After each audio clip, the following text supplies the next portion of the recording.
morning, Luzon, Visayas, Mindanao at sa buong mundo. Sa pinagpalang umaga mga kapatid, good morning na sa ating mga maagang nagising. Yan. Isang maulan na umaga. Hallelujah. Purihin ng Diyos sa pag-iingat po niya. Bago tayo mag-umpisa mga kapatid, tayo po ay umawit sa ating pong Panginoon. Handugan natin siya ng papurit pagsamba sa araw po na ito. Yes, Lord. Oh, Jesus.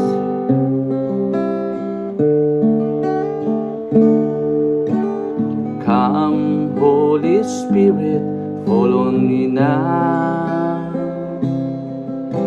I need your anointing, come in your power. I love you, Holy Spirit. You're captivating my soul, and every day I grow to love you more. Come, Holy Spirit, fall on me now. Yes, Lord God. I need your anointing, come in your power. I love you, Holy Spirit. You're captivating my soul, and every day I grow to love you more. I'm reaching for your heart. You hold my life in your hand, drawing me closer to you. I feel your power in you. Nothing compares to this place where I can see you face to face. I worship you in spirit and in truth. Yes, Lord. Come, Holy Spirit, fall on me now, Lord. Come, Holy Spirit, fall on me now. I need your anointing, come in your power. I love you, Holy Spirit. You're captivating my soul, and every day I grow to love you more. I'm reaching for your heart. You hold my life in your hand, drawing me closer to you. I feel your power in you. Nothing compares to this place where I can see face to face. I worship you in spirit and in truth. I worship you. I worship you in spirit and in truth. I worship you. I worship you in spirit and in truth. You worship you in spirit and in truth, Lord. Hallelujah. Oh Jesus, you're worthy to be praised. There is none like you. Be magnified, be glorified. Your holy presence today, Lord. Salamat Ama, pinupuri ka namin, pinasalamatan. Hayaan mo, Lord, ang araw po nito ay maging busilak, magbangong samyo sa iyong harapan, aming pong pagsamba sa iyo, Diyos. Ikaw po maitaas sa aming pag-aaral. Ikaw po maparangalan, O Diyos, sa araw na ito. Sa pangalan po ng Jesus. Amen. Amen. Yan po, God bless po sa pagkasa. Purihin ng Diyos sa umagang ito. Sarap po magpuri sa Panginoon. Sarap po umawit, no? At maranasan, no? Maramdaman yung kanyang banal na presensya. So, ngayong umaga po ay atin pong tatalakayin yung siyam na prutas ng banal na Espiritu. The fruit of the Holy Spirit. Isa-isahin po natin yan mga kapatid. Yung siyam na yan, yung love, joy, peace, patience, kindness, goodness, faithfulness, gentleness, and self-control. So sabi po sa Galatians chapter 5 verse 22 to 23, sabi po sa New Living Translation, But the Holy Spirit produces this kind of fruit, singular, no, fruit, in our lives. Ano daw ito? Love, joy, peace, patience, kindness, goodness, faithfulness, gentleness, and self-control. And there is no law against these things. Sa Tagalog, sabi po dito, ngunit ang banal na Espiritu ay nagbubunga ng ganitong uri ng bunga sa ating buhay. Pag-ibig, kagalakan, kapayapaan, pagtitiis, kabaitan, kabutihan, katapatan, kahinahunan, at pagpipigil sa sarili. Walang batas laban dito. Yan, purihin na po ang pagkabasa ng dakilang salita ng Diyos. Sabi nga po dito, the fruit of the Holy Spirit, as described in Galatians chapter 5, verse 22 to 23, refers to 9 virtues or qualities that are believed to be the result of the Holy Spirit's work in a believer's life. Ano ba ito mga ito? Gaya na nabasa po natin, yung siyam na fruit of the Holy Spirit. Kailangan po, nakikita po yan sa atin, mga kapatid. Without the Holy Spirit working sa ating pong buhay, hindi natin magagawa o mararanasan, mga kapatid, ang mga bagay na ito. Ang laki po ng tulong ng banal na Espiritu sa atin. Kaya nga, ang isang tunay na Kristiyano,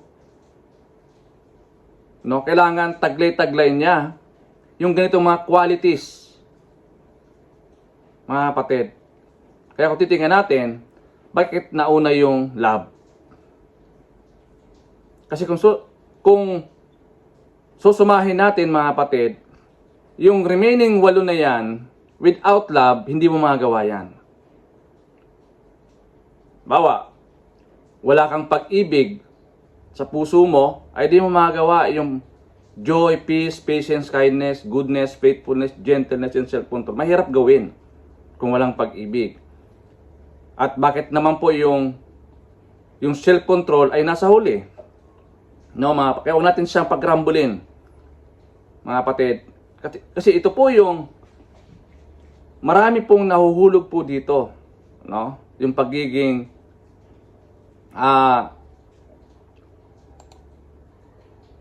yung hindi marunong magpigil sa sarili, yung self-control. Mga kapatid, marami pong nahuhulog sa trap ni Satanas, na mga kapatid. Sabi po na binasa natin, the fruit are to become the dominant characteristics in the Christian life as the journey to become more like Jesus. Yung sumatotal nito, mga kapatid, ang bottom line nito ay magkaroon tayo ng buhay na katulad ni Kristo. Kaya nga mahalaga po yung 9 fruit ng banal na Espiritu. Dapat nagmamanifest yan sa atin bilang mga tagasunod ng ating pong Panginoong Hesus. Kasi iyon po yung fruit ng Holy Spirit. So ngayong umaga, tatalakayin natin yung number 1, yung love. Sabi po ng Ephesians chapter 5 verse 1 and 2. Sabi po sa Ephesians chapter 5, 1 and 2. Number 1, follow God's example, therefore, as dearly loved children, and walk in the way of love, just as Christ loved us and gave himself up for us as a fragrant offering and sacrifice to God. Sa Tagalog po, sundin ang halimbawa ng Diyos. Kaya nga, bilang mga anak na minamahal at lumalakad sa daan ng pag-ibig, kung paanong inibig tayo ni Kristo at ibinigay ang kanyang sarili para sa atin bilang isang mabangong handog at hain sa Diyos. So nakita natin na ang example dito ay si Jesus. Ipinakita niya, mga kapatid, para sundin natin. And lumakad tayo sa daan ng pag-ibig. kung paano tayo inibig ni Kristo nung tayo po ay may kasalanan pa. Kaya nga yung atoning sacrifice ni Jesus, patunay po yun ng pagmamahal niya sa atin. Opo, dahil di naman po dapat siya mapako dun kasi wala naman po siyang kasalanan. Dapat tayo po ang mapapako dun sa cross dahil tayo po ang nagkasala. But because of His love, kaya yung John 3:16, ito po yung heart of the Bible, di ba? For God so loved the world that He gave His only Son, that whosoever believe in Him should not perish, but have everlasting life. Siya po ang nag-initiate, mga kapatid, para tayo po ay maligtas. No, kaya sabi po ni David Platt, sabi niya, love is the necessity apart from which nothing in the Christian life matters. Napakahalaga po ng pag-ibig, mga kapatid. Kailangan natin maunawaan yung ginawa po ng ating pong Panginoon Jesus sa krus ng Kalbaryo nung siya po ay nabayubay roon. Kasabi ni Paul, none of that matters apart from love. 'Di ba? Pag walang pag-ibig, useless ang lahat ng bagay. Lagi nakapaloob yan sa pag-ibig, mga kapatid. So ano mga puntos po natin? No, 4 na puntos ating pong tatalakayin sa oras po nito. Number 1, God's love us as His children. Alam ng Diyos na tayo ay anak niya. 'Di ba? Parang magulang 'yan, 'di ba? Wala naman siguro mga magulang o typical na magulang na hindi niya mahal yung kanyang anak. Lalo na particular yung mga nanay, dahil doon po nanggaling yung mga anak, no, sa nanay. Naroon yung marubdob na pag-ibig ng Panginoon sa kanyang mga anak. Kaya nga mayroon tayong mga quotation, di ba, na naririnig na ang nanay, di mo kayang paghindian yung anak mo, pero yung mga anak pwedeng paghindian yung nanay, no? Di ba? May mga ganon. Hindi kaya ng magulang, especially yung mga nanay, na baliwalain yung kanyang anak. Why? Because sa kanya nga nang galing yun Di ba? Talagang ipaglalaban niya ng magulang, ng nanay, yung kanyang anak. So, yun po, God's love us as His children. Ganoon din po ang Panginoon. Ipinaglaban niya tayo, even to the point of death. Di ba? Tanda natin na si Jesus, wala pong kasalanan. Oo, kaya nga, dapat tayo po yung may utang na loob sa ating Panginoong Jesus. Kasi nga, ibinigay niya yung kanyang bugtong na anak. Sabihin, sinakripisyo niya yung buhay ni Kristo para tayo mapalaya, para tayo mapatawad. Ganun po niya tayo kamahal, mga kapatid. Sabi nga ng Romans 5:8, di ba? Even na tayo po yung makasalanan pa, minahal na tayo ng ating pong Panginoon, mga kapatid. Yun po yung bare nature ng ating pong Panginoong Jesus. Yung pag-ibig. Kaya nga, love is amazing. Okay, number 2, Jesus is the standard and source of love. Wala na dapat tayo iba pang source o panggagalingan ng pag-ibig, kundi si Kristo. Kasi siya nga yung source of love Di ba? Sa po yun, wala nang iba. Kaya minsan, yung mga Gen Z, yung mga kabataan, minsan, nagkakamali sila sa pag-ibig kasi hindi nila pinipili na si Jesus talaga yung source of love. Minsan sa iba-ibang mga maling tao, doon nila tinitingnan yung pag-ibig. Kaya madalas napoprostrate po sila. Tanda natin, Jesus is the standard in the source of love. Siya po yun. Kapag inuna mo si Kristo sa buhay mo, di ba? Sabi po ng Bible, di ba? Seek ye first His kingdom and His righteousness, in all these things shall be added unto you. Kailangan mo muna siyang unahin. Isik mo muna ang Panginoong Jesus. At sabi niya, ibibigay naman niya lahat yung mga bagay na naisin po natin. Number 3, you cannot love without giving. Ito po yung nami-misinterpret ng marami, mga kapatid. You cannot love without giving. Because si Jesus, He freely gave. Diba? Walang bayad. Pinagkaloob niya yung kanyang buhay. He freely gave para magkaroon tayo ng kaligtasan. Titingnan natin ang Biblia, John 3:16. For God so loved the world that He gave. Naroon pa rin yung gave, no? Not take, give, no? Nakalagay doon. You cannot love without giving. Kaya nga yung mga sakripisyo na ginagawa po natin, isa na po yan sa manifestation na tayo po yung nagmamahal sa ating pong kapatiran, mga kapatid. Okay, number 4, God deleted our sins through the sacrifice of Jesus. Binat out na ng Panginoong Hesus yung ating pong mga transgression, yung ating pong mga kasalanan. God deleted, di ba? Yung past natin, yung mga past sins na minana natin sa ating ninuno, ito po ay dinilit na ng Panginoon. He already deleted through the sacrifice of Jesus. Kaya napakahalaga yung kanyang kamatayan sa krus ng Kalbaryo. It shows na talagang wala tayong magagawa apart from Him, mga kapatid. Kaya dapat natin ipagkatiwala sa Panginoon ang ating buhay bilang pagtugon dun sa pag-ibig ng Diyos sa atin. So, paano ba natin ito gagawin o i-apply, mga kapatid? No?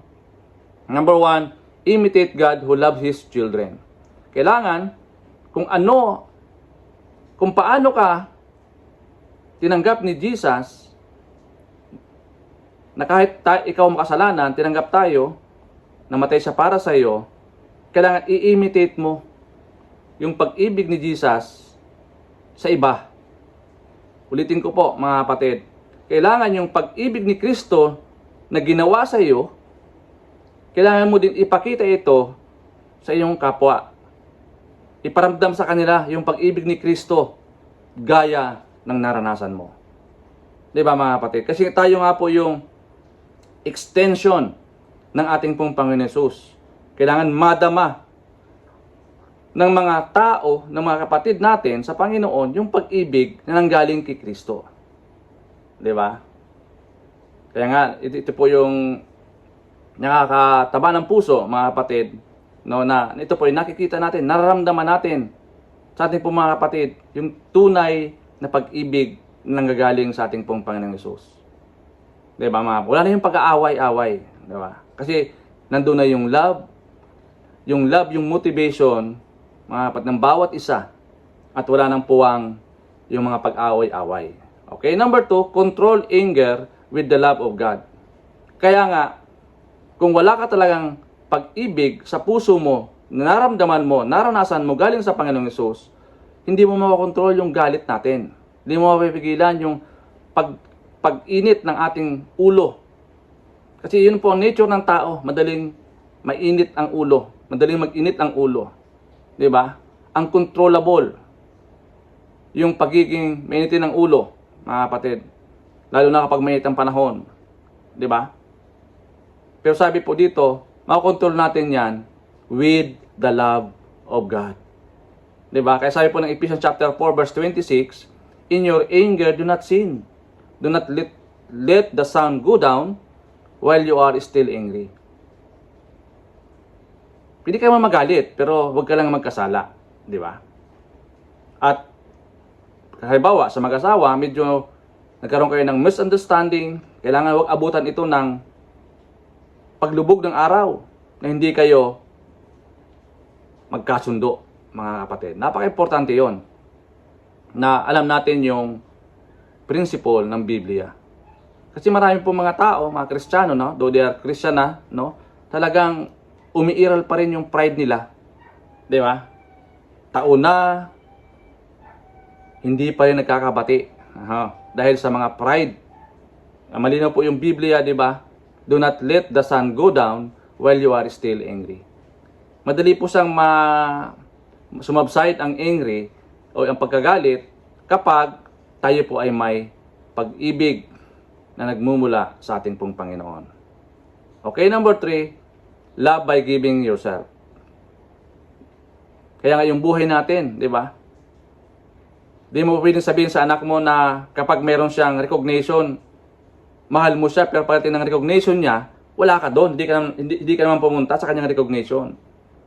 'Di ba? Hindi po 'yun, hindi tugma yung sinasabi mo. Kaya pag sinabi mong mahal mo ang anak mo, at kapag mayroon po siyang mga recognition sa school o kaya may mga meetings ang mga parents, dapat suportado mo siya. Nandoon ka. Ipapakita mo yung pag-ibig mo. Yung mga kapatid. Hindi lamang po sa salita, no?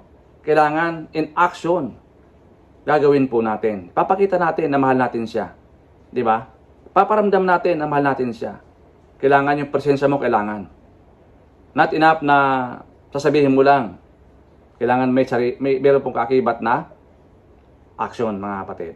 Okay? Number 4, do not keep records of wrong.